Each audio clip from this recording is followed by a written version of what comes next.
नमस्कार मित्रांनो, आषाढी एकादशीच्या तुम्हा सर्वांना शुभेच्छा। तर आज सकाळी सगळ्यात अगोदर देवपूजा करून घेतली। देवपूजा झाल्यानंतर लगेच चहा वगैरे बनवून घेतला आणि साबुदाणे बनवण्यासाठी शेंगदाणे सुद्धा भाजून घेतले।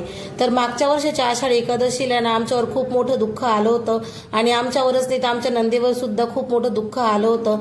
आणि ते दुःख असं होतं की मागच्या आषाढी एकादशीच्या दुसऱ्या दिवशी माझ्या नंदेच्या मशीनमध्ये हात कापला गेला आणि त्यांच्या मशीनमध्ये हात कापला गेल्यानंतर 4-5 दिवसानंतर लगेच माझं सुद्धा पोटात असलेलं बाळ अचानक वारलं।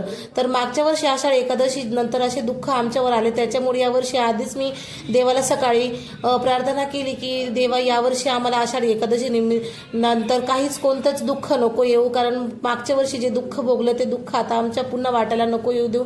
तर आज आषाढी एकादशी निमित्त आज मला आठवण आली की आपल्याला तर या दुःखानं 1 वर्ष पूर्ण होऊन गेलं आहे। तर मागच्या वर्षाच्या आषाढी एकादशीला आम्ही मंदिरातही गेलो नव्हतं, तर यावर्षी म्हटलं चला आधी पोटोबा केला आणि मग विठोबाचं दर्शन घ्यायला गेलो। तर विठोबाचं दर्शन घेण्यामागे हेच कारण होतं की देवा याच्या पुढचे जे दिवस येतील ते चांगलेच येऊ दे, आमच्यावर जे येणारे दुःख तू तारून घे। त्याचमुळे आम्ही लगेच विठोबा मंदिरावर जाण्यासाठी निघालो। तर विठोबाच्या मंदिरावर जाताना बघा एवढी मोठी गर्दी होती, खूप रांगा लागलेल्या होत्या आणि एकदम शिस्तीमध्ये सगळे लोक इथे चालत होते। मंदिर काही जास्त मोठं नाही आहे, छोटंसंच आहे, पण तरी सुद्धा सगळे शिस्तीने मंदिरावर जात होते।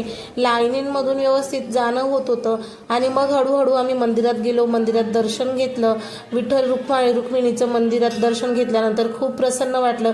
त्याच्यानंतर म्हणून मग विठ्ठल रुक्माईसाठी आरती म्हटली आणि मग आम्ही त्यानंतर घरी आलो। तर भेटूया उद्याच्या ब्लॉगमध्ये, तोपर्यंत बाय बाय।